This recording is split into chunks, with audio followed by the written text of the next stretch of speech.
रमज़ान करीम, रमज़ान करीम, रमज़ान करीम, रमज़ान करीम, रमज़ान करीम, रमज़ान करीम, रमज़ान करीम, रमज़ान करीम। अस्सलातु वस्सलामु अलैका या रसूलल्लाह व अला आलिका व अस्हाबिका या हबीबल्लाह। अस्सलाम वालेकुम नाज़रीन, मैं हूं डॉक्टर फरहिया अमीन और आपको जीएनएन की स्पेशल रमज़ान ट्रांसमिशन रमज़ान करीम में खुशामदीद कहती हूं।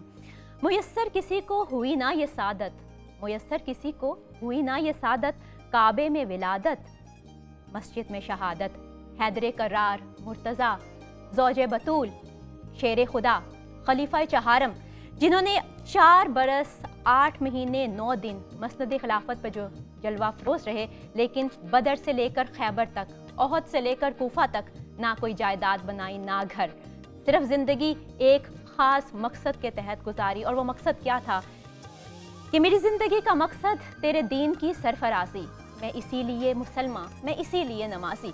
आज यौम शहादत अली रज़ियल्लाहु ताला अन्हा है। हज़रत अली रज़ियल्लाहु ताला अन्हो एक बाकमाल शख्सियत के मालिक थे, अशरा मुबशरा में उनका शुमार होता है। आज उन्हीं का ज़िक्र खैर होगा और इस ज़िक्र में मेरे साथ शामिल होंगे मौलाना शफ़ात रसूल साहब, पीर ज़ियाउल हक नक्शबंदी साहब, डॉक्टर मोहम्मद हसनैन साहब। मौलाना साहब, इल्म के शहर का दरवाज़ा अशरा मुबशरा में जिनका शुमार होता है हज़रत अली करमुल्लाह वजहो, क्या कहेंगे उनकी शख्सियत के मुताबिक? बिस्मिल्लाहिर्रहमानिर्रहीम। मौला अली की सबसे बड़ी इज़्ज़त और अज़मत और शर्फ ये है कि उनकी विलादत काबा में हुई और शहादत मस्जिद में हुई, जिस तरह के आपने भी शेर पढ़ा जी। और आपके दूसरा कमाल ये है कि सबसे पहले आपने अपने ईमान का इजहार फरमाया, और तीसरी सबसे बड़ी खूबी ये है कि हिजरत के बाद हुज़ूर ने उन्हें अपने बिस्तर पर सुलाया। चौथी खूबी हज़रत अली के ये है कि नबी पाक सल्लल्लाहु अलैहि वसल्लम ने उन्हें इल्म के शहर का दरवाज़ा करार दिया। इसका मतलब क्या है कि जिसने मुझ नबी से कुछ भी लेना है उसे आना होगा दर अली की चौखट चूम कर। जो अली का दरवाज़ा छोड़ के मुझ तक आएगा वो मुझसे कुछ नहीं पाएगा। आप जुर्रत व शुजाअत के पैकर थे, सखावत के अलंबरदार थे, अस्साबिकून अल अव्वलून में चौथे नंबर पर थे, अशरा मुबशरा में भी चौथे नंबर पर थे। सैयदना अली करमल्लाहु ताला वजहुल करीम नबी पाक सल्लल्लाहु अलैहि वसल्लम के साथ तकरीबन एक आध गज़वा के अलावा सब में आप हजूर के साथ शरीक थे, वो भी एक बात है। लेकिन अक्सर उलमा ने यही कहा, मुफस्सिरीन मौरख़ीन ने, कि आप तमाम गज़वात में हजूर सल्लम के साथ थे जी। और सबसे ज़्यादा जुर्रत व शुजाअत के पैकर दिखाने वाले मौला अली करमल्लाहु ताला वजहुल करीम थे। और सबसे बड़ी खूबी आपकी ये कि रसूलुल्लाह सल्लल्लाहु अलैहि वसल्लम के चचेरे थे, और सिर्फ चचेरे नहीं थे बल्कि मौला अली जब पैदा हुए तो सैयदना अबू तालिब से कहा कि चचा आपने मुझे अपनी आगोश रहमत में पाला, अब मुझे अली दे दें कि मैं उसे अपनी आगोश तरबियत में पालूं। सुभान अल्लाह, मुझे अली दे दें कि मैं सिर्फ मैं, ताकि मौजू में तफसील में नहीं जा रहा, मैं सिर्फ इशारे कर रहा हूँ। फिर सबसे बस 2 जुमलों में सबसे बड़ी खूबी ये कि आप खातून जन्नत के शौहर और जन्नती नौजवानों के जो सरदार हैं उनके वालिद गिरामी हैं। और आखिरी खूबी जो बयान कर रहा हूँ वो ये कि हौज़े कौसर में नबी पाक सल्लल्लाहु अलैहि वसल्लम का फरमान है कि अली तुमने हौज़े कौसर तकसीम करना है, लेकिन देना उसको जिसके दिल में मेरे अबू बकर के प्यार हो। सुभान अल्लाह। अच्छा पीर साहब, जिस तरह फरमाया हजूर सल्लल्लाहु अलैहि वसल्लम ने अपने चचा से कि अली को मुझे दे दें, क्या कहेंगे इस बारे में? बिस्मिल्लाहिर्रहमानिर्रहीम। आज जो मौजू है वो इश्क का इम्तहान भी है, और जिस शख्सियत को हमने ख़राज तहसीन पेश करना है उनकी ज़ात को जितना भी हम बुलंद करें हम नहीं कर सकते, उनकी ज़ात पहले ही बुलंद है। बेशक। सिर्फ हम अपनी किस्मत को जगाने के लिए उनका ज़िक्र खैर करेंगे। मौला अली करमुल्लाह वजहुल करीम की ज़ात पाक वो ज़ात हैं कि जिन्होंने, जिस तरह अल्लामा साहब ने बताया, करीम आका के साथ साथ रहे और बच्चों में सबसे पहले आपने इस्लाम कबूल किया। 9, 10 और 11 साल की एज तक आता है, और करीम आका सल्लल्लाहु अलैहि वसल्लम के साथ जो बाजमात नमाज है वो भी मर्दों में आपने सबसे पहले पढ़ी। और करीम आका अलैहिस्सलातु वस्सलाम की साथ जो उनका एक इश्क था, मोहब्बत जो थी, और फिर जो आपकी शादी है ये वो एक ऐसा राज है कि जिस राज को कायनात ने करीम आका सल्लल्लाहु अलैहि वसल्लम के साथ खोला, ज़िक्र किया और ये जोड़ा आसमानी जोड़ा बना। और इस जोड़े की जो बरकतें और बहारें हैं, देखिए सईदा फ़ातिमा, सारी दुनिया की औरतें एक साइड पे, सईदा फ़ातिमा जैसा कोई नहीं हो सकता। बेशक। और अब देखिए कि मौला अली करमुल्लाह वजहुल करीम की जब शादी होती है, वो शादी एक ऐसा मंज़र है कि आपका जो घर था पहले दूर था, एक सहाबी ने आपको अपना वो घर दिया, फिर नबी पाक सल्लल्लाहु अलैहि वसल्लम के साथ मस्जिद नबवी के साथ आपको रिहाइश मिली। और सईदा फ़ातिमा तो ज़हरा रज़ियल्लाहु ताला अन्हा के साथ ये मुआहदा हुआ था कि घर के जो काम हैं वो फ़ातिमा करेगी और जो बाहर के काम हैं ये मौला मुश्किल कुशा रज़ियल्लाहु ताला अन्हु करेंगे। डॉक्टर साहब, कुरान और हदीस में हज़रत अली करमुल्लाह वजह का जिक्र किन अल्फाज में मिलता है? अल्हम्दुलिल्लाह हम्दन कसीरन अम्मा बाद फ़अऊज़ु बिल्लाहि मिनश शैतानिर रजीम बिस्मिल्लाहिर रहमानिर रहीम। हज़रत सैयदना अली रज़ी अल्लाह तआला अन्हु के फ़ज़ाइल, आपकी सीरत और आपके मनाक़िब के बारे में कुरान और सुन्नत में बहुत कुछ वारद हुआ है। आप 13 रजब 599 ईस्वी में मक्का में पैदा हुए और 21 रमज़ान 40 हिजरी को आपकी इस दुनिया से शहादत हैं। नबी करीम सल्लल्लाहु अलैहि वसल्लम और कुरान करीम की बेशुमार आयात आपकी करदार, आपकी सीरत के बारे में मुँह बोलता सबूत हैं। नबी करीम सल्लल्लाहु अलैहि वसल्लम के साथ इमाम अहमद रहमतुल्लाह ताला फरमाते हैं कि जितनी निस्बत हज़रत सैयदना अली रज़ी अल्लाह तआला अन्हु रसूल सल्लम से थी, इतनी किसी सहाबी के बारे में अहादीस वारद नहीं हुई हैं। रसूल सल्लम के मिजाज को अगर किसी ने सबसे ज़्यादा समझा है तो वो यकीनी तौर पर हज़रत सैयदना अली रज़ी अल्लाह तआला अन्हु हैं। आपके शान अक़दस में बहुत सी हदीसें वारद हुई हैं, जिनमें से चंद मैं आपकी खिदमत में बयान करने की जसारत चाहता हूँ। नबी सल्लम ने फरमाया कि अली की मेरे साथ वही निस्बत हैं जो रूह की बदन के साथ हैं और सर की जिस्म के साथ हैं, और मूसा अलैहिस्सलाम और हारून अलैहिस्सलाम का जो ताल्लुक़ था मेरा और अली का वो ताल्लुक़ है। जब बहन भाइयों का मुआहदा हुआ, जब अखुवत का मामला चला, तो नबी करीम सल्लल्लाहु अलैहि वसल्लम ने हज़रत सैयदना अली रज़ी अल्लाह तआला का हाथ पकड़ कहा, अंत अख़ी फ़ी दुनिया वल आखिरा, ये मेरा भाई हैं दुनिया और आखिरत में, अली मेरा भाई हैं। आपने फरमाया जिसका मैं मददगार उसका अली मौला, जिसका अली मौला उसका मैं मददगार। और रसूलुल्लाह सल्लल्लाहु अलैहि वसल्लम ने फरमाया कि हज़रत अली रज़ी अल्लाह तआला मामला फ़हमी में बाकी लोगों से अफजल हैं। मैं आपको एक छोटा सा वाक़ा यहाँ पे अर्ज़ करूँ। नबी करीम सल्लल्लाहु अलैहि वसल्लम के पास एक शख्स पकड़ के लाया गया और सहाबा ने कहा, या रसूल अल्लाह, ये आपके बारे में हजम गोही कहता है, आपकी शान अक़दस में गुस्ताखी करता है। हज़रत अली रज़ी अल्लाह तआला अन्हु ने फरमाया, अली इसको पकड़ो और इसकी ज़ुबान इसके तन से जुदा कर दो। ये तारीख़ इस्लाम का एक अजीब व गरीब वाक़या था कि वो जनाब रसूल सल्लल्लाहु अलैहि वसल्लम फरमा रहे हैं जिन्होंने 3 साल शब अबी तालिब की घाटियों में कैद काटी, बद्दुआ नहीं दी, ताइफ में पत्थर खाए, किसी को बद्दुआ नहीं दी। आज तारीख़ इस्लाम ये देख रही हैं कि रसूल सल्लल्लाहु अलैहि वसल्लम हज़रत अली को ये हुक्म दे रहे हैं कि इस शख्स की ज़ुबान इसके तन से जुदा कर दो। हज़रत सैयदना अली रज़ी अल्लाह तआला ने उसको पकड़ा और दूर लेके उसको पैसे दिए, ऊँटनी दी और कहा, जाओ आज से तुम आज़ाद हो। एक वक्त वसल्लम की खिदमत में हाजिर हुआ, या रसूल सल्लम, आपने तो हुक्म दिया था कि उसकी ज़ुबान उसके तन से जुदा कर दें, अली ने तो उसको आज़ाद कर दिया है। अगले दिन वही शख्स नबी के वसल्लम की मस्जिद नबवी में आया, इस्लाम कबूल किया और आप वसल्लम की शान अक़दस में आप मिदहत की और आपकी शान अक़दस को बयान किया। तो वहाँ पे नबी वसल्लम ने फरमाया, अली मेरी तबीयत से ज़्यादा, मेरी तबीयत को, मेरे मिजाज को अली से बेहतर कोई नहीं जानता। ज़ुबान जुदा करने का मतलब ये था कि अली जाओ इसकी दिल की दुनिया ही बदल दो। सुभान अल्लाह, दिल की दुनिया बदल देने। आपने बहुत से लोगों की दिल की दुनिया बदली। इस दिल की दुनिया बदलने के पीछे कौन सी हिकमत अमली थी? देखिए, सबसे पहली बात तो ये कि मौला अली करमल्लाहु ताला वजुल करीम को अल्लाह ताला ने अखलाक हसना के उस मकाम पर पैदा किया था कि जिस मकाम पर पहुंचना आम आदमी का बड़ा मुश्किल है जी। और अखलाक हसना का सबसे बड़ा कमाल ये होता है कि इंसान में गुस्सा और इंतकाम बिल्कुल ख़त्म हो जाए। और इस्लाम की तालीमात ने, नबी पाक सल्लल्लाहु अलैहि वसल्लम की तालीमात ने सहाबा कराम में और बिलखुसूस मौला अली में ये वसफ़ बदरजा अतम पैदा फरमा दी थी। और उसकी सबसे बड़ी मिसाल ये कि आप रज़ी अल्लाह तआला अन्हु मैदान जंग में लड़ रहे थे। लड़ते लड़ते एक काफिर को आपने नीचे गिराया और खंजर निकाल कर उसकी गर्दन काटने लगे, तो उसने आसमान विलायत पर थूक दिया। तो जब थूका तो मौला अली करमल्लाहु ताला वजह करीम उसको छोड़ के खड़े हो गए। तो उसने कहा कि मैंने तो सोचा था कि अब तुम मुझे बड़ी बेदर्दी से मारोगे, पहले मुझे अजियत दोगे, तकलीफ़ दोगे, फिर उसके बाद मेरा गर्दन काटोगे।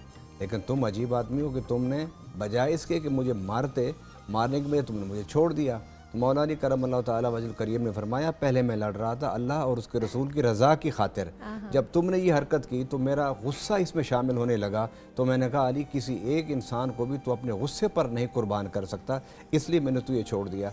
ये सबसे बड़ा अखलाक का एक मेयार है, इससे बड़ा तारीख़ इस्लाम में अखलाक का कोई नमूना पेश करना बड़ा मुश्किल है। जी, लेकिन पीर साहब शुजाअत और बहादुरी में भी उनका कोई सानी नहीं था। अब देखिए ना, जो शुजाअत की बात है, जो खैबर का वाक़या है, करीम आका सल्लल्लाहु अलैहि वसल्लम ने फरमाया कि कल बड़ा मुश्किल हो रहा था, बड़ा आगे सख्त मुकाबला था, तो अल्लाह के नबी ने फरमाया कि कल सुबह मैं उसको झंडा दूंगा जो इसको फतह करेगा। अब सहाबा का इश्क था, जंग थी और सहाबा रात सोए नहीं हैं और सुबह सुबह सरकार की बारगाह में पहुँचे और हर सहाबी की ये ख्वाहिश थी कि काश आज ये झंडा है अल्लाह की ज़बान से निकला था कि फ़तह करेगा। ये फ़तह जिसको भी अल्लाह के नबी झंडा देते उसने फ़तह करना था। तो मौला अली के बारे में पूछा कि अली कहाँ है। अर्ज़ की या रसूल अल्लाह सल्लल्लाहु अलैहि वसल्लम कि उनकी आँखें ख़राब हैं और जिस तरह आँखें ख़राब होती हैं तो बुलाया, पास आए, नबी पाक सल्लल्लाहु अलैहि वसल्लम ने लुआब दहन लगाया। ये भी मौज़ा है, आपने अपना थूक मुबारक लगाया, आपकी आंखें फौरी तौर पर 1 सेकंड से पहले सही हुई और फिर अल्लाह के नबी ने 3 बार उस झंडे को लहराया। इस तरह इस झंडे को लहराने के बाद फिर मौला अली को दिया और मौला अली ने फ़तह किया खैबर। ये इतना वाक़या है। उमर रज़ियल्लाहु ताला अन्हु एक मसला आया आपके पास, तो मसला थोड़ा सा मामला ख़राब हो रहा था। हज़रत अली रज़ियल्लाहु ताला अन्हु ने उस मसले की वज़ाहत करीम आका सल्लल्लाहु अलैहि वसल्लम की निस्बत से याद दिलाई कि अल्लाह के नबी इस तरह फ़ैसला करते थे, अगर वो होते उन्होंने ये फ़ैसला किया था। तो उमर कहते हैं कि अगर आज अली ना होता तो उमर हलाक हो जाता। ये वो मोहब्बत है। फिर देखिए कि हज़रत सलमान फ़ारसी कहते हैं कि हौज़े कौसर पर नबी पाक सल्लल्लाहु अलैहि वसल्लम के साथ जो पहली मुलाकात होगी मौला अली की होगी। अब्दुल्ला बिन अब्बास फरमाते हैं कि मौला अली की जो कराबतदार हैं, अल्लाह ने और अल्लाह के नबी ने हमसे कुछ नहीं मांगा। अल्लाह भी कह रहा है, नबी भी ये कह रहा है कि जो मेरे निस्बत वाले हैं, मेरे ख़ानदान वाले हैं, मेरे जो कराबतदार हैं, उनका ख्याल रखें। तो अल्लाह के नबी से पूछा कि या रसूलल्लाह सल्लल्लाहु अलैहि वसल्लम, आपके कराबतदार कौन हैं? फरमाया मेरे हसन, हुसैन, फ़ातिमा, मौला अली। यानी कि इनसे इश्क करना, इनसे प्यार करना ईमान की दलील है। जहाँ हमारे वो मौला हैं, हमारी मदद करने वाले हैं, हमारे तो फुक़हा कहते हैं कि अली अली कहना भी जायज़ है क्योंकि अली मदद करते हैं और नादे अली पढ़ना भी जायज़ है। ये सही अहादीस से इसको साबित किया जा सकता है। इसी सारी बात को आगे बढ़ाएंगे। डॉक्टर साहब, मौजज़ात के हवाले से क्या फरमाएंगे?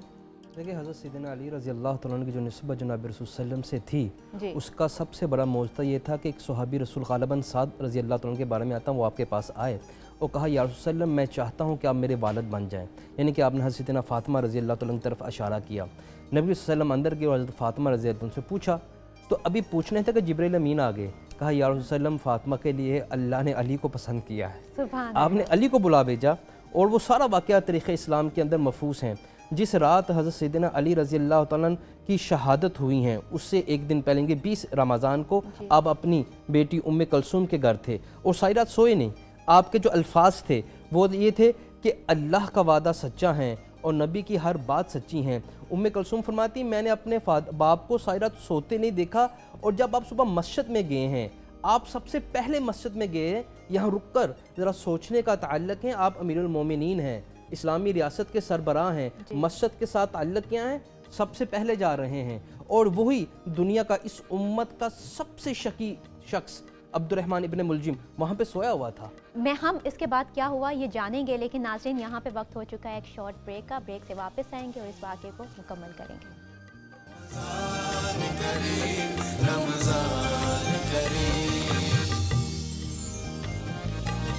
वेलकम बैक नाज़रीन। अब आ चुकी हूँ मैं आज किचन में, और किचन में आप जानते हैं कि फ़ायज़ा हमारे साथ होती हैं और जहाँ पे फ़ायज़ा हमारे साथ होती हैं वहाँ पे आपको पता है कि आज के दिन यौम शहादत अली रज़ियल्लाहु ताला अन्हु के मुनासबत से बहुत से दस्तरखान भी सजते हैं, अफ्तार बहुत अच्छे अंदाज से एक उनकी मौला अली की याद में भी एक सजाया जाता है। आज उसी हवाले से क्या पकवान हमारे किचन में पकेंगे जानते हैं फ़ायज़ा से। जी फ़ायज़ा, अस्सलाम वालेकुम। वालेकुम अस्सलाम, क्या हाल है आपका? मैं बिल्कुल ठीक हूँ। आज आप हमें क्या दिखाएंगे? अच्छा, आज जो है ना वो हमारे पास सबसे पहले हम डिज़र्ट करेंगे, क्योंकि डिज़र्ट में जो है ना वो हमें इसको ठंडा होने के लिए रखना होता है, तो सबसे पहले हम डिज़र्ट को करेंगे।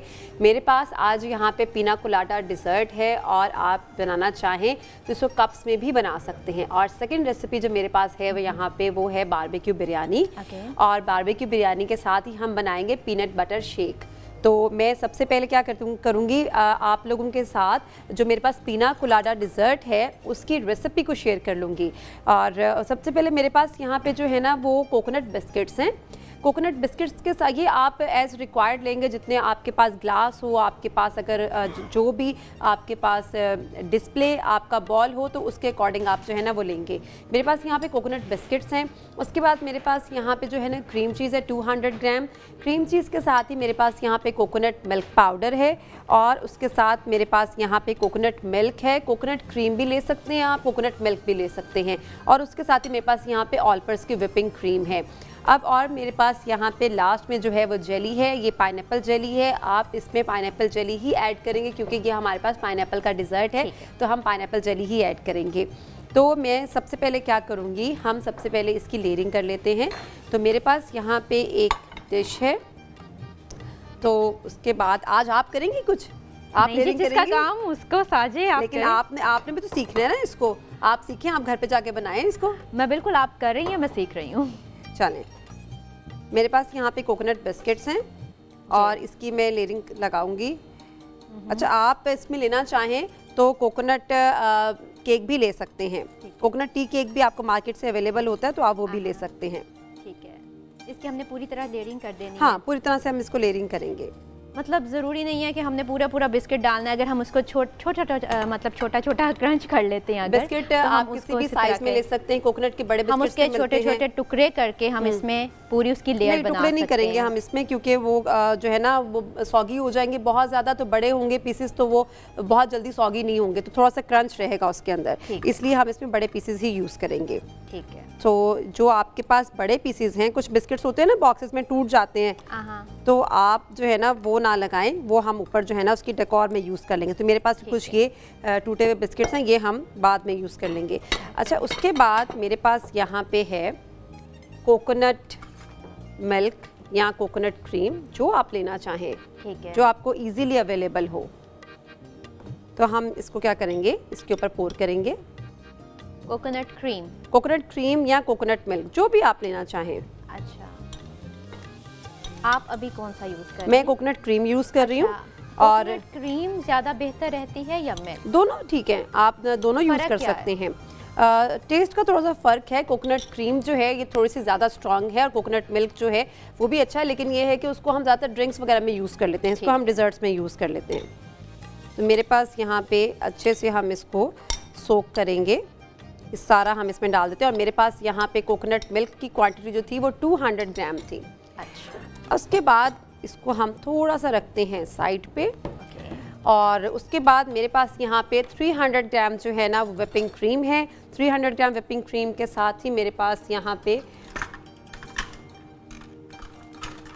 हम ऐड करेंगे 200 ग्राम क्रीम चीज़। और उसके बाद मैं इसमें ऐड करूँगी 60 gram of coconut cream powder, coconut milk powder, और इसको हम अच्छे से मिक्स करेंगे। ठीक है। अच्छा, आपके पास अगर कोकोनट मिल्क पाउडर नहीं है तो आप क्रीम के अंदर भी कोकोनट का टेस्ट देने के लिए सेम कोकोनट मिल्क यूज़ कर सकते हैं आप, या फिर कोकोनट क्रीम यूज़ कर सकते हैं। क्योंकि समटाइम्स ऐसा होता है कि मार्केट में कुछ चीज़ें अवेलेबल नहीं होती, तो ऐसा नहीं है कि आपका डिज़र्ट बन नहीं सकता, आप उसको कुछ भी ऑल्टरनेट करके बना सकते हैं। तो ये जो है ना, व्हिप्ड क्रीम का तो कोई ऑल्टरनेट नहीं है। व्हिप क्रीम का नहीं, व्हिप क्रीम को आप किसी डिज़र्ट में अगर व्हिप क्रीम जाएगी तो आपने व्हिप क्रीम ही डालनी है, आप दूसरी क्रीम्स को ऐड नहीं कर सकते, टेस्ट चेंज हो जाता है कम्प्लीटली। तो ये हमारे पास बहुत अच्छी सी कंसिस्टेंसी में सब चीज़ें हमने मिक्स कर ली। ठीक है। और इन सब चीज़ों को मिक्स करने के साथ ही मैं यहाँ पे क्या करती हूँ, ये मेरे पास बारबेक्यू बिरयानी के लिए जो है ना वो कोयला है, तो हम इसको थोड़ा सा गर्म होने के लिए ना रख देते हैं हल्की आंच पे। और ये मिक्सचर रेडी हो गया। अब मेरे पास यहाँ पे पाइनएप्पल की चंक्स हैं, हम पाइनएप्पल के चंक्स की चंक्स इसके ऊपर डालेंगे और फिर साथ में क्रीम, जेली और इस तरह की हमारी यानी कि आपने लेयरिंग करनी है। हाँ, लेयरिंग करनी है और आप ये ग्लास में भी कर सकते हैं। मेरे पास यहाँ पे पाइनएप्पल के चंक्स हैं। ओके जी, पाइनएप्पल इसमें डल रहा है। और आप इसमें सोक करने के लिए पाइनएप्पल जूस भी ऐड कर सकते हैं। हाँ, पाइनएप्पल स्पेशली ख़वातीन के लिए बहुत ज़्यादा इम्पोर्टेंट है, उनकी सेहत के लिए। और अगर कोई खातून ये समझती है कि वो बहुत जल्दी थक जाती है तो उसे चाहिए कि वो पाइनएप्पल लाजमी खाए। और वैसे भी आपको पता है कि ये आपके मिजाज को थोड़ा सा बेहतर बना देता है, ठंडा रखता है मिजाज को। हाँ जी, इसका मतलब है जो ठंडे मिजाज के हैं वो बेहतर होते हैं। नहीं, मिजाज का मेरा कहने का मतलब ये है कि उनकी तबीयत को बेहतर अच्छा रखता है। चलें, अब हम जो है ना क्रीम की लेयरिंग कर लेते हैं इसके ऊपर।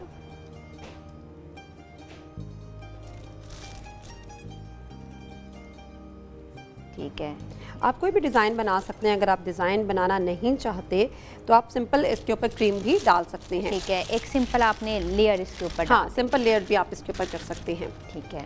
और हमारे पास जो है ये जो क्रीम है, आप इसको क्रीम को विप करने का तरीक़ेकार क्या होता है, स्पेशली ऑल पर्स की क्रीम को आपने किस तरह से विप करना है।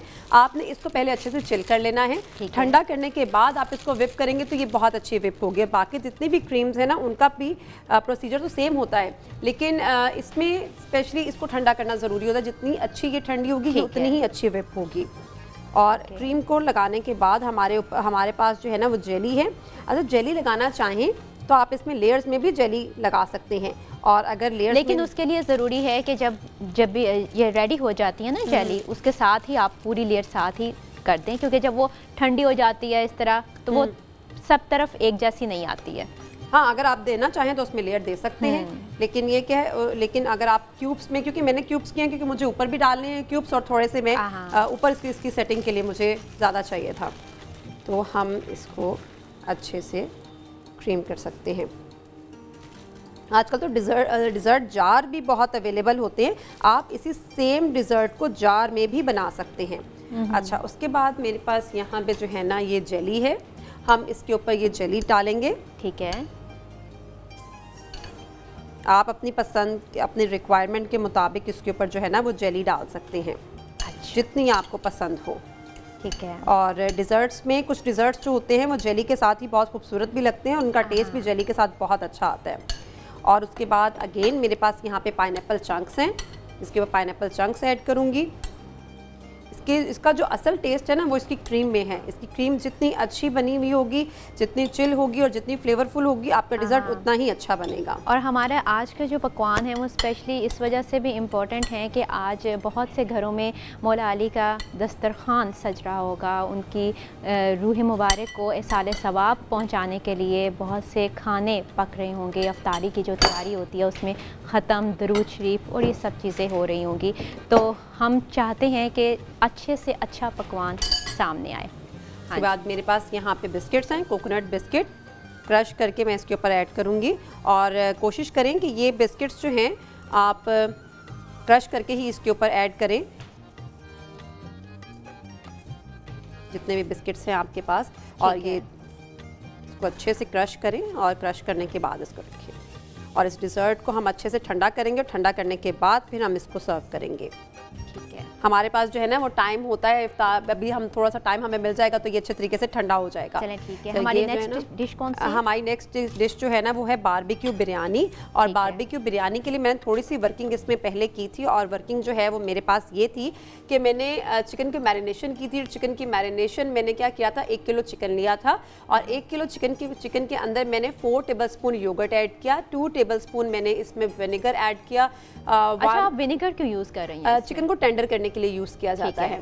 और 2 टेबलस्पून मैंने इसमें विनेगर ऐड किया, 1/2 टेबलस्पून मैंने इसमें चिली पाउडर ऐड किया। चिली पाउडर और सॉल्ट जो है वो डिपेंड करता है कि आपके पास कितना आपको तेज़ रखनी है, कितनी स्पाइसी रखनी है आपको बिरयानी। और 1/2 टेबलस्पून मैंने इसके अंदर सॉल्ट ऐड किया, और सॉल्ट ऐड करने के बाद मैंने इसमें थोड़ा सा ऑरेंज कलर डाला और इसको मैंने अच्छे से कुक कर लिया। ये अच्छे तरीके से पक चुका है। ऑरेंज कलर मैंने ऐड किया इसमें, क्योंकि ये देखिए थोड़ा सा मैंने ऑरेंज कलर ऐड किया ताकि उसकी चिकन की जो लुक है ना वो अच्छी सी आ जाए।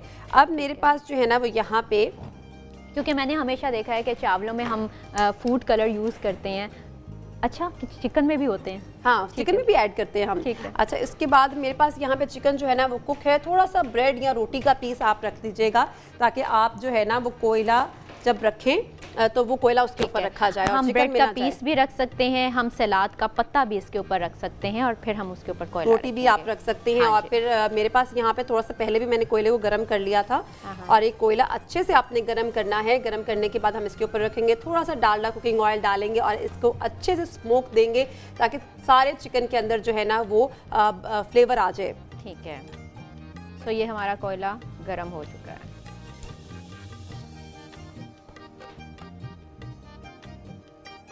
इसको हमने कितनी देर तक रखना है? मुझे थोड़ा सा ऑयल अगर आप वहाँ से दे दें आप तो। हाँ जी। इसको हम अच्छे से स्मोक आ जाए इसके अंदर, तो बस फिर हम जो है ना वो इसको चले अच्छा सा बारबेक्यू का फ्लेवर आ जाएगा।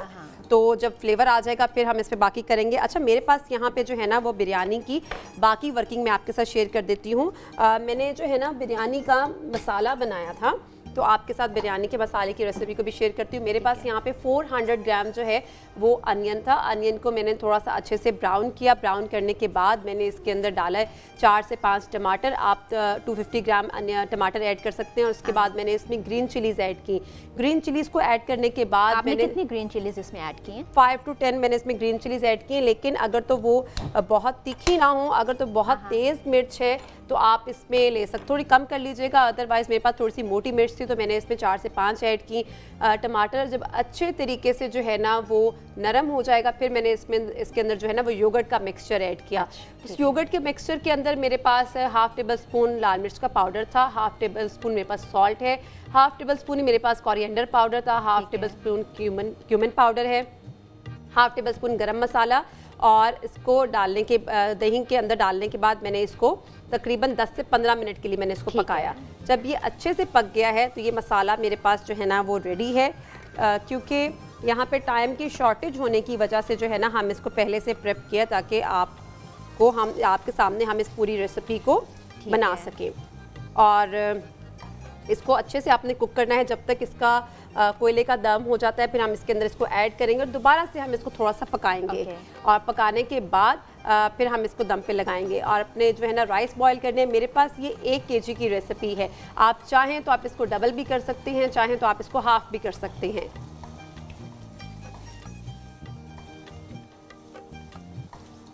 चलिए जी, ये हमारे पास जो है ना ऑलमोस्ट थोड़ा सा बस 2 मिनट और, उसके बाद फिर हम इसको इसके अंदर चिकन को डालेंगे मसाले में और दोबारा से थोड़ा सा हम इसको पकाएंगे।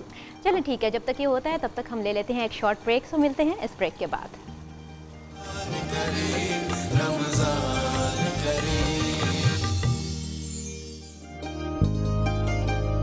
वेलकम बैक नाजरीन। जैसे कि आप जानते हैं हमारे पास आज डिश बन रही है चावलों की, और जब चावलों की डिश बनती है तो हमेशा ये खाते हुए ज़रूर सोचिएगा कि एक प्लेट चावल में 200 कैलोरीज होती हैं। और अगर आप डाइट कॉन्शियस हैं तो उस हिसाब से देखिएगा, लेकिन ये आपके बच्चों की सेहत के लिए भी बहुत इंपॉर्टेंट है, क्योंकि बढ़ते बच्चों को ज़रूरत होती है नशास्ते की भी, कार्बोहाइड्रेट्स की, वाइटामिन्स की, और ये तमाम चीज़ें इस चीज़ में मौजूद हैं। लेकिन इसके साथ हम चिकन का भी इस्तेमाल कर रहे हैं क्योंकि बिरयानी बन रही है, और चिकन किन खसूसियात का मालिक है ये तो हम अभी आहिस्ता आहिस्ता आपको बताएंगे। तो अब हम ये देखते हैं कि हमारा खाना कहाँ तक पहुँचा। जी फायजा जी, तो मैंने बिरयानी जो थी दम पे रख दी थी और दम पे इसको तकरीबन जो है ना वो 10 से 15 मिनट होने वाले हैं और अब ये ऑलमोस्ट रेडी है। तब तक ये रेडी होती है तब तक मैं आपके साथ जो है ना वो ड्रिंक की रेसिपी को शेयर कर लेती हूँ। आज आप ड्रिंक कौन सा बना रही हैं? आज मैं बना रही हूँ पीनट बटर शेक बना रही हूँ। और पीनट बटर शेक अगर आप इसमें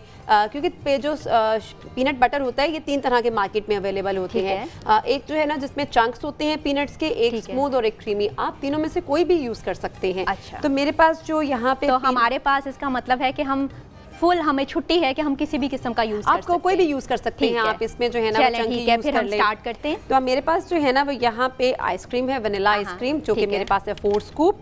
आइस एज यूजुअल जैसे मैं रोज ड्रिंक में ऐड करती हूँ। उसके बाद मेरे पास यहाँ पे चॉकलेट सिरप है 1 टेबलस्पून, और चॉकलेट सिरप के साथ मेरे पास यहाँ पे पीनट बटर है, जो कि मोस्ट इंपॉर्टेंट है इस रेसिपी में। और उसके बाद मेरे पास यहाँ पे जो है ना वो थोड़ी सी चॉकलेट है जो कि मैंने यूज़ की है। आप किसी भी ब्रांड की कोई भी चॉकलेट यूज़ कर सकते हैं। मैंने इस चॉकलेट को मेल्ट करने के बाद थोड़ा सा इसमें दूध ऐड किया, ऑलपर्स का full fat cream milk use किया, और इसको मैंने मिक्स करके अपने पास रख लिया। तो ये मेरे पास इस तरह का जो है ना एक क्रीम बन गई है ना। हाँ, एक मिक्सचर सा आ गया है इसमें। आप इसमें ऑलपर्स की क्रीम भी ऐड कर सकते हैं।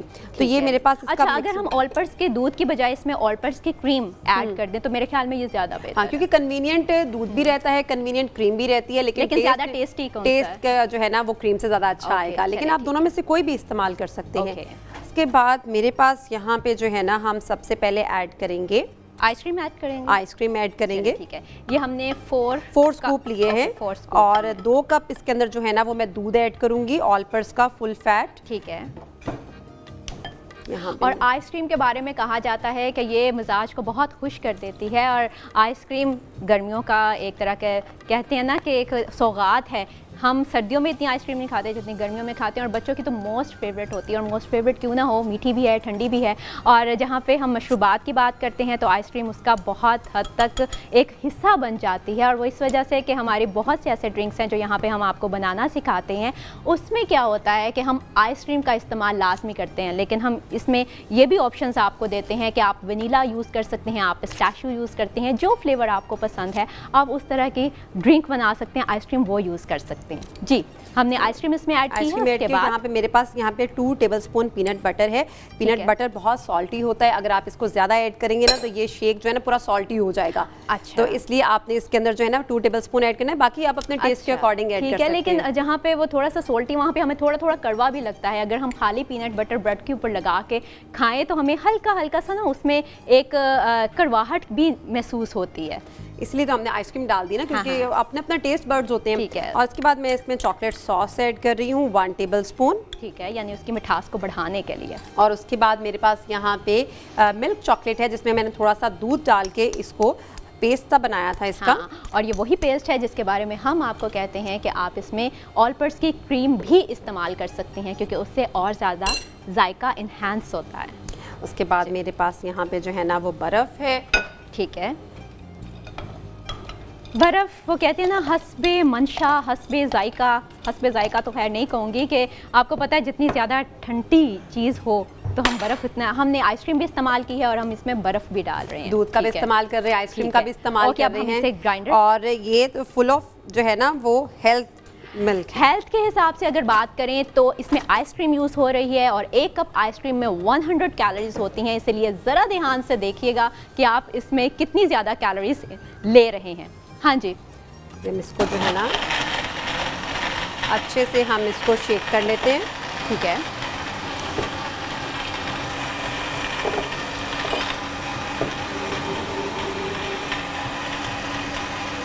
ग्लास को आप किसी भी चीज़ से गार्निश कर सकते हैं। आप चाहें तो इसके अंदर चॉकलेट सॉस भी लगा सकते हैं, चाहें तो आप इसके ऊपर पीनट्स भी लगा सकते हैं। और अगर आप इसमें इस ड्रिंक में या शेक में अगर आप कैरमल सॉस ऐड करना चाहें तो वो भी आप ऐड कर सकते हैं।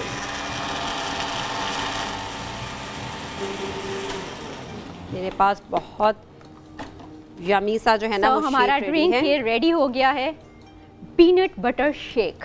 पीनट बटर शेक नाम सुन के ही एक बाज़ुकात जहन में एक सर्दियों वाला एक खुमार सा आ जाता है कि हम पीनट ज़्यादातर सर्दियों में इस्तेमाल करते हैं, पीनट बटर ज़्यादातर सर्दियों में इस्तेमाल करते हैं, गर्मियों में इसका इस्तेमाल कम होता है। लेकिन अब चूँकि रमज़ान है, हमने अफ्तारी करनी है, और अफ्तारी में हमें चाहिए होता है हर रोज़ एक नए तरीके का खाना, एक नए तरीके का ड्रिंक। तो जब ड्रिंक की बात करते हैं तो आपको पता है इस तरह की मज़े की डिशेस हमारे सामने आती हैं। फिर हम ये बिल्कुल लिहाज नहीं करते हैं कि खुबानी है, लुकाटे हैं, या हमारे पास जो ड्रिंक है वो किस किस्म का हमने बनाना है। हमने बस सामने चीज़ देखनी है और उससे रिलेटेड जिस अंदाज से भी बनाना चाहें हम उसको अपनी ग़िज़ा का हिस्सा बना लेते हैं। सो हम यही सारी चीज़ें आपको बताते हैं कि हमने खाने में किस अंदाज से छोटी से छोटी मामूली चीज़ को भी एक अच्छे अंदाज से पेश कर देना है। जी बिल्कुल। चले अब हम बिरयानी को जो है ना वो दम हो चुका है। आप क्या करेंगे, हम इसको डिश आउट करेंगे। बिरयानी को सर्व करने के लिए मैंने इसके साथ पहले से ही जो है ना वो सैलड और योगर्ट मैंने पहले से ही रख दिया। तो अब हम इसको जो है ना सैलड सेहत का आपको लाजमी बात है, सेहत को बरकरार रखने के लिए सैलड बहुत ज़्यादा इंपॉर्टेंट है। और स्पेशली आजकल जिस तरह गर्मियाँ हैं तो हमें खीरों का इस्तेमाल बहुत करना चाहिए। खीरे में अगरचे कैलोरीज बहुत कम है, एक खीरे में 5 कैलोरीज आपको मिलेंगी, क्योंकि बहुत से लोग ये चाहते हैं कि उनका वज़न बहुत तेज़ी से कम हो, तो उन्हें चाहिए कि वो बहुत ज़्यादा कुकम्बर यूज़ करें, यानी कि खीरे का इस्तेमाल करें। और इसमें हमारा वो जो पानी की वो जो कमी हो जाती है उसको भी ये बहुत हद तक पूरा करता है। और जैसा कि मैंने आपको बताया था कि जो खीरा है और स्ट्रॉबेरी ये दोनों आपस में एक लिहाज से मुश्तरक हैं। और वो वजह क्या है कि बाज़ औक़ात हमारी आंखों के नीचे हल्के पड़ जाते हैं, हमारी आंखें सूजी होती हैं, सुबह सो के उठते हैं तो अक्सर लोगों की आंखें सूजी होती हैं। तो अगर हमारे पास स्ट्रॉबेरी है या खीरा है, उसके हम छोटे से पीस लेके हम अपनी आंखों पे लगा सकते हैं, थोड़ी देर रख सकते हैं और फिर आप उसका कमाल देखें कि ये सारी चीज़ें ना बिल्कुल नॉर्मल हो जाती है, यानी हमारा चेहरा अपनी असली हालत में, अच्छी हालत में आ जाता है। सो हमारी ये बिरयानी भी तैयार हो गई है ना, वो रेडी है। और अब हम इसको इसके ऊपर थोड़ा सा जो है ना, ठीक है, मेरे पास यहाँ पे थोड़े से, अच्छा क्या है हमारे पास, थोड़े से मेरे पास यहाँ पे जो है ना, चले ठीक है, चले ठीक है। इसका मैं से सर्व सो यहाँ पे हमारी बिरयानी बिल्कुल रेडी हो गई है। और जब बिरयानी रेडी हो जाती है तो आप अच्छी तरीके से जानते हैं कि बस हम उसको खाने का वेट कर रहे होते हैं, यानी अफ्तारी का हम वेट कर रहे होते हैं। और हमने चावलों के साथ जो चिकन का इस्तेमाल किया, क्योंकि आपको पता है बिरयानी चावलों और चिकन का कम्बिनेशन है। और चिकन हम क्यों ज़्यादा इस्तेमाल करते हैं, और उसकी भी एक वजह मैं आपको बता दूँ कि चिकन स्पेशली बूढ़े अफराद के लिए बहुत ज़्यादा इम्पोर्टेंट है, उनकी हड्डियों के लिए, उनकी दांतों के लिए बहुत ज़्यादा इम्पोर्टेंट है, उनके जिस्म में तवानाई बरकरार रखने के लिए। तो आज हम जितनी भी चीज़ें आपके सामने पेश कर रहे हैं वो किसी ना किसी तरह आपकी सेहत को मद्देनज़र रखते हुए पेश कर रहे हैं कि हम चाहते हैं कि आप तंदुरुस्त व तवाना रहें और अपनी फैमिली में हंसते मुस्कुराते रहें। और जहाँ तक बात है हमारे चिकन की, चिकन बाज़ औक़ात हमारे होंठ फट जाते हैं, क्योंकि गर्मियां हैं, अक्सर रमज़ान में रोज़ा रखने की वजह से भी हमारे होंठ अक्सर ख़राब हो जाते हैं, स्किन फटना शुरू हो जाती है। तो उसके लिए हमें चिकन का इस्तेमाल बहुत ज़्यादा करना चाहिए। चिकन खाने से हमारी ये जो थोड़ी थोड़ी ख़राबियाँ हमारे जिस्म में रूनुमा हो जाती हैं उसका काफ़ी हद तक हमें कमी हो जाती है, बेहतर हो जाते हैं हम। सो ग़ज़ा खानी चाहिए और पूरे विटामिन्स लेने चाहिए ताकि हम तंदुरुस्त तवाना रहें। और हमारी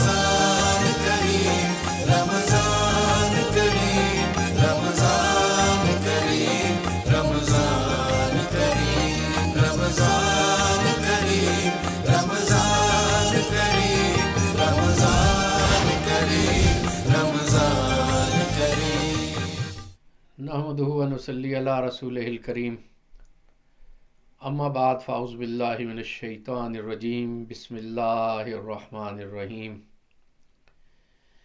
नाज़रीन मोहतरम, 21 रमज़ानुल मुबारक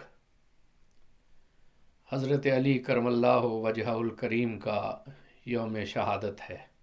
हज़रत अली करमल्लाहु वजहुल करीम तारीख़ इस्लाम की उन आली वक़ार शख्सियतों में से एक हैं कि जिनके बग़ैर तारीख़ इस्लाम का ज़िक्र ही मुकम्मल नहीं होता।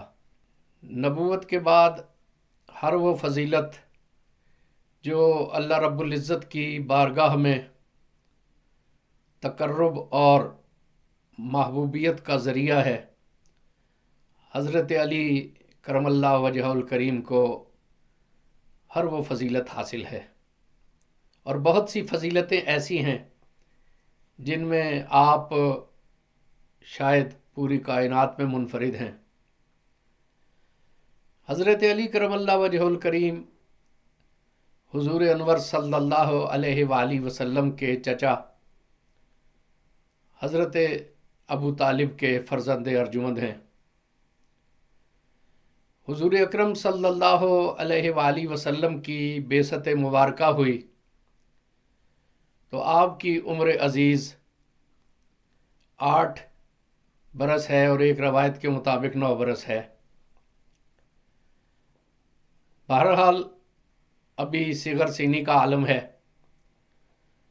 और हुजूर अकरम सल्लल्लाहु अलैहि वसल्लम से उन्हें कुर्ब भी है, ताल्लुक़ भी है। हुजूर अकरम सल्लल्लाहु अलैहि वसल्लम के काशाना अक़दस में आपकी तरबियत है। हुजूर अकरम सल्लल्लाहु ताला अलैहि वसल्लम ही आपके कफ़ील भी हैं, आपके मुरब्बी भी हैं। जब नबी करीम सल्लल्लाहु अलैहि वसल्लम की बेसत मुबारक हुई तो जिन मुबारक हस्तियों को सबसे पहले शर्फ़ ईमान हासिल हुआ उनमें से एक सैयदना अली इब्न अबी तालिब भी हैं। और हुजूर अकरम सल्लल्लाहु अलैहि वसल्लम के साथ जिन लोगों को नमाज पढ़ने का शर्फ हासिल हुआ उनमें हज़रत खतीजतुल कुबरा रज़ी अल्लाह ताला अन्हा हैं और हज़रत अली मुर्तज़ा करमल्लाहु वजहुल करीम हैं। नबी मोहतशम सल्लल्लाहु अलैहि वसल्लम ने जब अपने ख़ानदान को ज़ियाफ़त पर बुलाया और उनके सामने ईमान पेश किया तो वो हैरत ज़दा रहे कि इस सवाल का क्या जवाब दें, सोचो विचार में पड़ गए।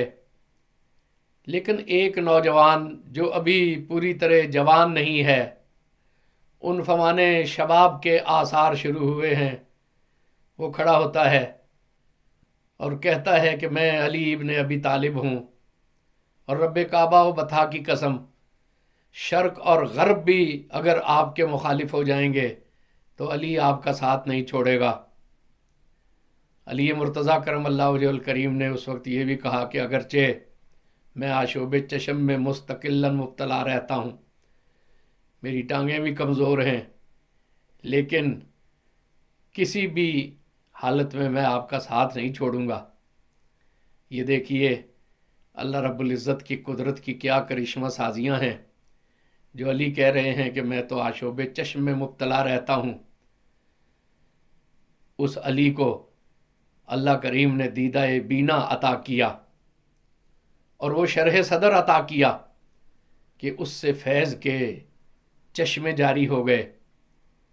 हिकमत और बसीरत की वो रोशन तरीन मिसाल बन गए।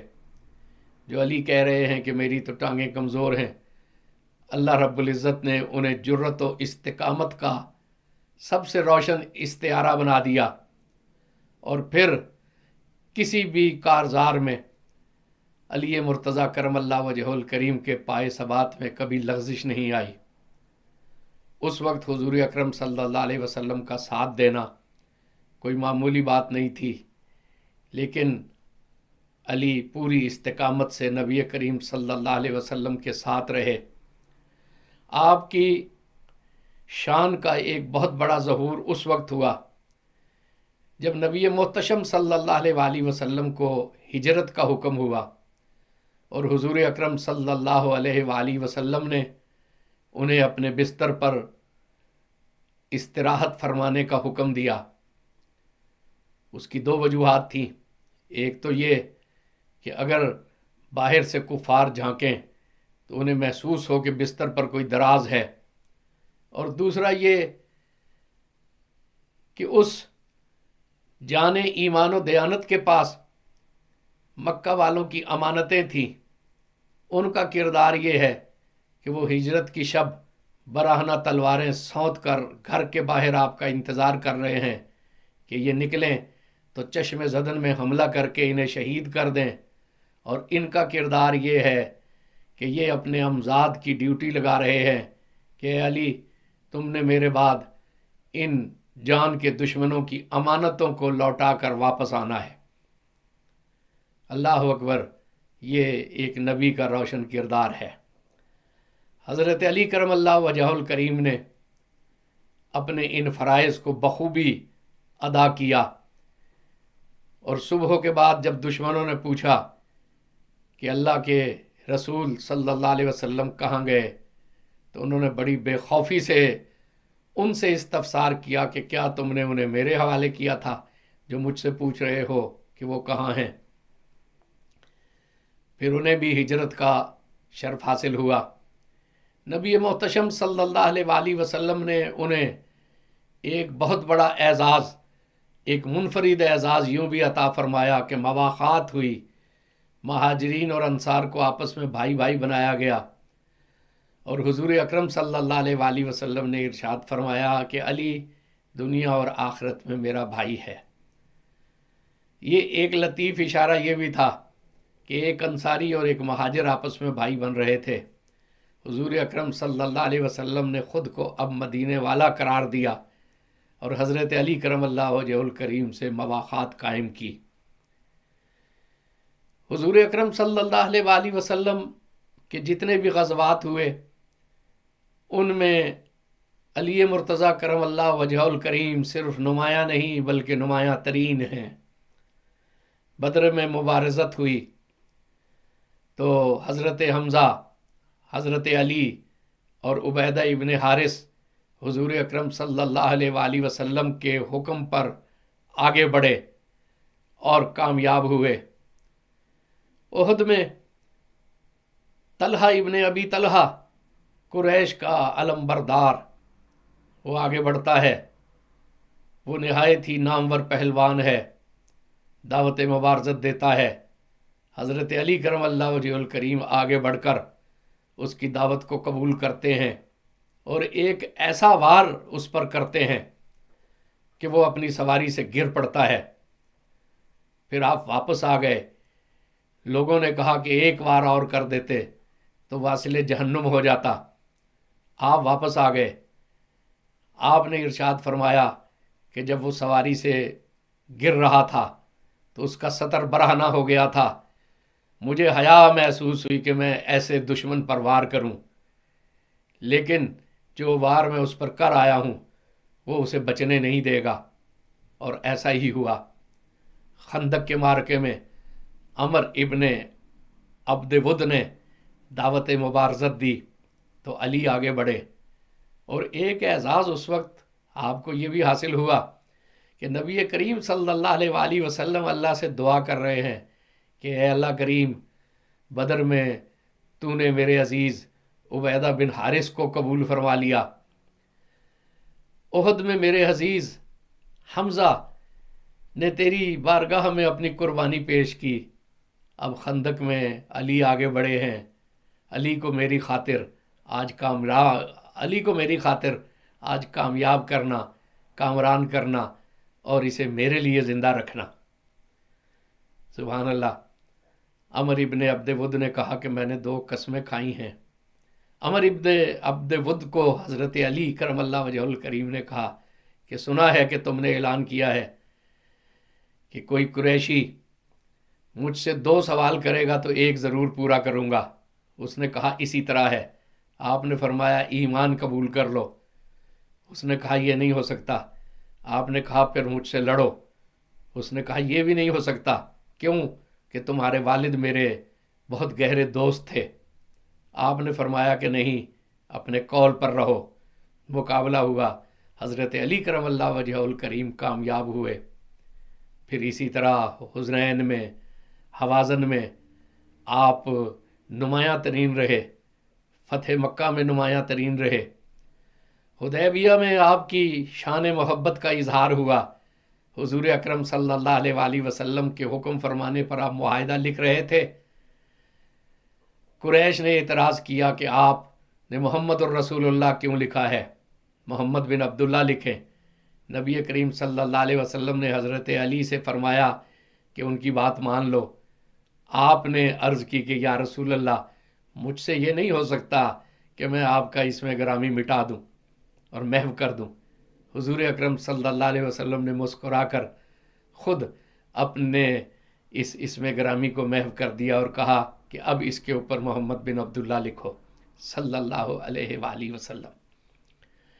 और वो शर्फ जो हुज़ूर अकरम सल्लल्लाहु अलैहि वसल्लम की बारगाह में आपको अता हुआ कि सैयदा खातून जन्नत से आपका निकाह हुआ, उस निकाह से हसनैन करीमैन पैदा हुए, ज़ैनब और उम्मे कुलसूम पैदा हुई। हज़रत अली करमल्लाहु वजहुल करीम को ये शर्फ हासिल है कि हुज़ूर अनवर सल्लल्लाहु अलैहि वसल्लम ने फरमाया कि मेरी नस्ल अली की पुश्त से चलेगी। ये एक इनफरादियत है, ये एक एज़ाज़ है। हज़रत सैयदा खातून जन्नत से आपका रिश्ता, उनका आपकी ज़ौजियत में आना, नूरुन अला नूर घराना और एक मोहब्बतों की मिसाल घराना। हज़रत अली करमल्लाहु वजहुल करीम नबी मोहतशम सल्लल्लाहु अलैहि वसल्लम की बारगाह में हर एतबार से तकर्रुब में रहे। खुलफाए राशिदीन की आँखों का तारा भी आप रहे। हज़रत अबू बकर सिद्दीक़ रज़ी अल्लाह ताला अन्हो से आपकी मोहब्बत मिसाली है। और अगर बगौर सीरत अथर का मुताला किया जाए तो हज़रत अबू बकर सिद्दीक़ रज़ी अल्लाह ताला अन्हो उन पर कमाल दर्जे का एतबार फरमाते हैं, और वो हज़रत सिद्दीक़ अकबर रज़ी अल्लाह ताला अन्हो की कमाल दर्जा की इज़्ज़त भी करते हैं और उन पर एतबार भी करते हैं। हज़रत उमर रज़ी अल्लाह ताला अन्हो तो उस वक्त से पनाह मांगा करते थे कि कोई मुसीबत हो, कोई ला यनहल मसला हो, और मशवरा देने के लिए अली उस वक्त मौजूद न हो करमल्लाहु वजहुल करीम। एक बार तो उन्होंने मसले का हल देखने के बाद बेसाख्ता कहा कि अगर अली न होते तो उमर हलाक हो जाता। वो कहीं तशरीफ़ ले जाते थे तो अपनी नयाबत अली मुर्तज़ा करमल्लाहु वजहुल करीम को देते थे, और हज़रत अली करमल्लाहु वजहुल करीम भी उनसे क्या मोहब्बत करते थे। जब नहावंद के मार्के में हज़रत उमर ख़ुद जाना चाह रहे थे तो आपने फरमाया कि नहीं, आप मदीना मुनव्वरा ना छोड़ें, आप तो एक मरकज़ की हैसियत रखते हैं, आप अगर यहाँ से निकले तो अरब में फितने उठ खड़े होंगे, आप यहीं रहकर हालात का जायज़ा लें। और लश्करों की जो तरतीब हज़रत अली करमल्लाहु वजहुल करीम ने अपनी मुशावरत में पेश की, हज़रत उमर ने उसी को साथ किया। यही आपकी हैसियत हज़रत उस्मान गनी रज़ी अल्लाह ताला अन्हो के दौर में रही। आपकी जब खिलाफत का दौर शुरू हुआ तो फितने और आजमाइश का दौर था, हर चार जानिब से फितने थे, और खवारिज का ज़हूर हुआ, ऐसे लोगों का ज़हूर हुआ जो मोहब्बत में बहुत गाली थे। ऐसे भाई आपके सामने आ गए जो बहुत से उमूर की वजह से गलत फहमियों का शिकार थे। हज़रत अली करमल्लाहु वजहुल करीम को चौमुखी लड़ाई लड़नी पड़ी। हुज़ूर अकरम सल्लल्लाहु अलैहि वसल्लम ने फरमाया था कि अली, आज तुम कुरान की तंजील पर लड़ रहे हो, कल तुम कुरान की तावील पर लड़ोगे। ये अली करमल्लाहु वजहुल करीम ही की शख्सियत थी कि उन्होंने हर महाज पे कामयाबी हासिल की। रज़्म हो, बज़्म हो, इल्म हो, शुजात हो, तफसीर हो, हदीस हो, फ़िक़्ह हो, इज्तिहाद हो, शेर व सुखन हो, खिताबत हो, हिकमत हो, दानाई हो, ला यनहल मसलों का हल हो, और पेचीदा तरीन मामलात के फ़ैसले हों, नुमाया नाम नज़र आता है हज़रत अली करमल्लाहु वजहुल करीम का। इल्म ज़ाहिर के दरिया भी आपसे बहे और बातिन का फैज़ भी उम्मत को आपके सीना-ए अक़दस से और आपके ख़ानदान पाक से ही नसीब हुआ। आपकी ज़ात सतूदा सिफ़ात जिस भी ज़ाविया से देखा जाए, हुज़ूर अकरम सल्लल्लाहु अलैहि वसल्लम की तरबियत का शाहकार जमील है, और क़यामत तक के मुसलमानों के लिए आपका उसवा, रहनुमा है, मुक्तदा है, पेशवा है। रमज़ान करीम